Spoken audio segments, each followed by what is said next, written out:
굿모닝 임브레이스. 금요일 아침입니다.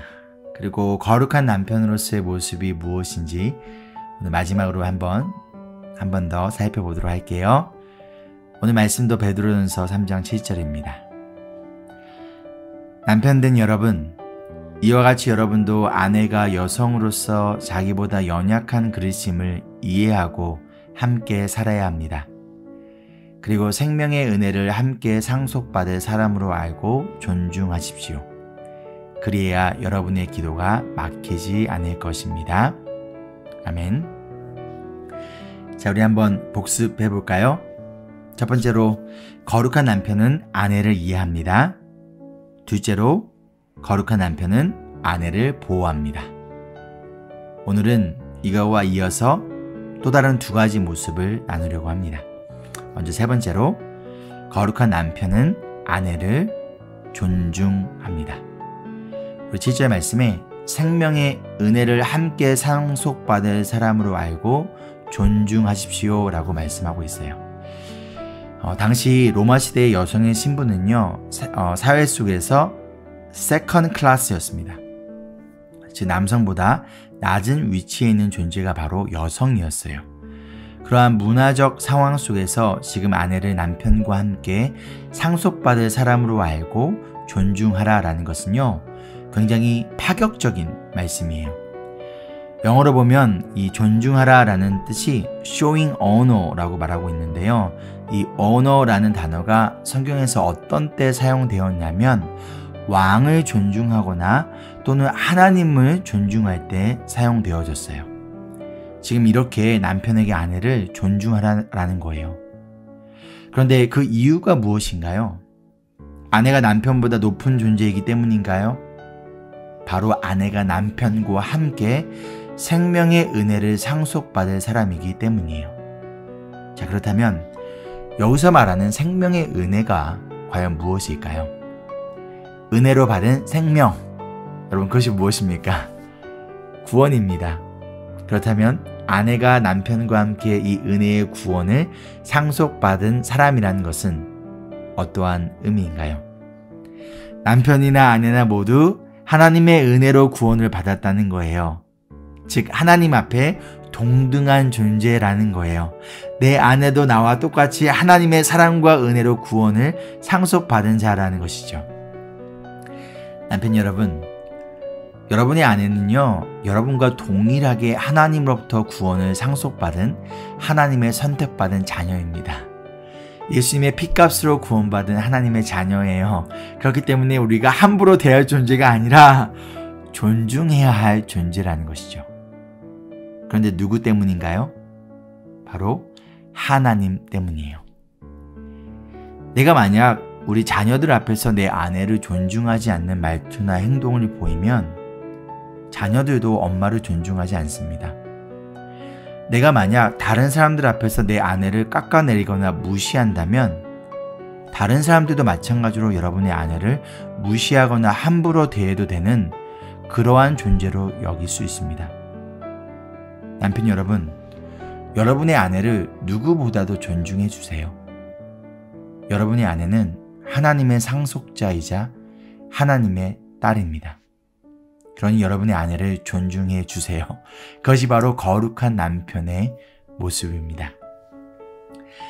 네 번째로, 그리고 마지막으로, 거룩한 남편은 아내를 위해 기도합니다. 우리 7절 마지막에 말하기를 그리해야 여러분의 기도가 막히지 않을 것입니다 라고 말씀하고 있어요. 아내를 이해하고 아내를 보호하고 아내를 존중해야 남편의 기도가 막히지 않을 것이라 라고 말씀하고 있어요. 그럼 왜 갑자기 여기서 기도 이야기가 나올까요? 왜 그리해야 여러분이 더 좋은 직장을 얻을 수 있습니다 가 아닐까요? 그래야 여러분이 아내로부터 존중을 받을 수 있습니다 가 아닐까요? 왜 그리해야 가정에 어려움이 없기 때문입니다 가 아닐까요? 대신 그리해야 기도가 막히지 않기 때문이라 라고 말씀할까요? 그 이유는 남편으로서 아내를 위해 기도하는 것이 그 무엇보다도 중요한 우선순위이기 때문이에요. 즉 거룩한 남편은 아내를 위해 기도하는 기도의 사람입니다. 그 누구보다도 아내를 위해 기도하는 사람이 남편이고, 남편인 여러분의 기도가 너무나 필요한 사람이 바로 여러분의 아내예요. 남편 여러분, 여러분의 아내도 꿈이 있었습니다.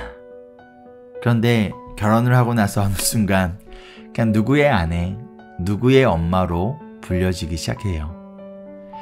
점점 내 자신이, 내 인생이, 내 꿈이 사라져가는 것 같아요. 나도 갖고 싶은 것도 하고 싶은 것도 많은데 어느새 점점 남편과 자녀를 위해 하나씩 포기해 갑니다. 어느새 그 꿈 많던 소녀의 모습은 사라지고 남편의 꿈, 자녀의 꿈을 위해 희생하고 있는 억척스런 아줌마로 변해버렸습니다. 그런데 어느 순간부터 남편은요, 점점 내 이야기를 들어주지 않아요. 나를 이해해주지 않아요. 아무도 가정에서 나를, 아내를 존중해주지 않는 것 같아요.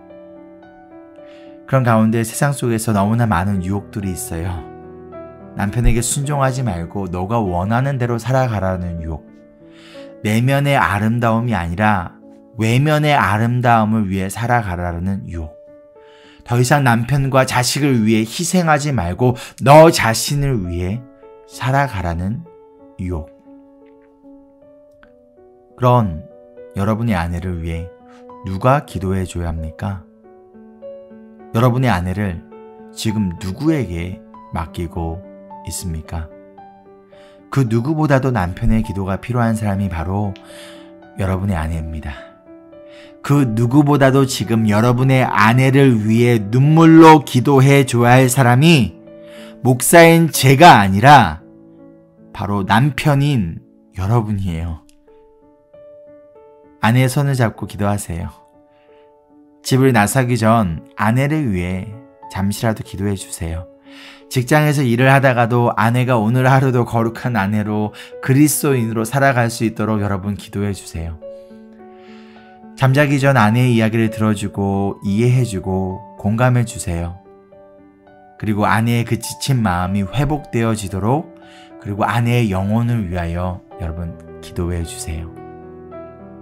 아내가 지금보다 예수님을 더 사랑할 수 있도록, 아내가 외면의 아름다움이 아니라 내면의 아름다운 거룩한 아내가 될 수 있도록, 우리 아내가 경건하고 순결한 삶을 살아갈 수 있도록, 우리 아내가 하나님께, 세상이 아니라 하나님께 소망을 두고 살아갈 수 있도록, 남편 여러분, 우리의 아내를 위해 기도해 주어야 합니다. 우리 아내의 영혼을 돌보는 것은 남편인 저와 여러분에게 주어진 거룩한 사명이에요. 그리하여 부부가 함께 예수님을 바라보며 거룩한 부부로 함께 살아가기를 소망합니다. 부부가 함께하는 기도는요, 부부의 거룩함과 영적으로 하나됨을 위해 너무나 중요합니다. 우리 부부가 함께 기도하고 계신가요? 부부가 함께 기도하지 않는다면 그 부부가 과연 예수님 안에서 하나라고 할 수 있을까요? 남편이 아내를 위해, 아내가 남편을 위해 기도하지 않는다면 그 부부는 육적으로는 하나일 수 있어도 영적으로 하나일 수는 없습니다. 부부는 육체적으로 뿐만 아니라 영적으로 하나가 되어야 합니다. 그리고 부부가 함께하는 기도는 바로 영적으로 하나가 되는 방법이에요. 여러분, 아직 늦지 않았습니다. 우리 오늘부터라도 부부가 함께 기도하세요. 남편은 아내를 위하여서, 아내는 남편을 위해 기도하세요. 그런데 솔직하게 서로의 고민과 기도의 제목을 나누세요. 남몰래 싸우고 있는 죄가 있다면 남편에게, 그리고 아내에게 도움을 요청하세요. 그리고 부부가 함께 예수님 앞으로 나아가세요. 하나님, 내 아내에게 은혜를 베풀어 주세요. 하나님, 내 남편이 이 죄에서 벗어날 수 있도록 도와주세요. 하나님, 우리가 거룩한 부부가 될 수 있도록 도와주세요. 그리할 때 하나님이 분명 여러분의 기도를 들으시고 응답하시리라 믿습니다. 아멘. 적용 질문입니다. 첫째, 아내를 나와 동등한 존재로 존중하고 계신가요? 혹시 남편에게 아내가 존중받고 있지 않다라고 느낀다면 그것이 무엇인지 이 시간 아내에게 물어보고 고치도록 노력하지 않으시겠습니까? 둘째, 오늘부터 매일 아내를 위하여 여러분 기도하시고 부부가 함께하는 기도의 시간을 단 5분이라도 10분이라도 여러분 꼭 가지시기를 소망합니다. 함께 기도할까요? 사랑해 주님, 우리 임브레이스 교회의 모든 부부들이 그 누구보다도 서로를 임브레이스하며 서로 존중하고 서로를 위해 기도하는 그런 거룩한 부부가 되기를 소망합니다. 하나님께서 선물로 주신 우리 가정이 더욱 거룩한 가정으로 변화시키실 우리 주님을 믿고 신뢰하며 우리 가정의 주인 되시는 예수님의 이름으로 기도합니다. 아멘.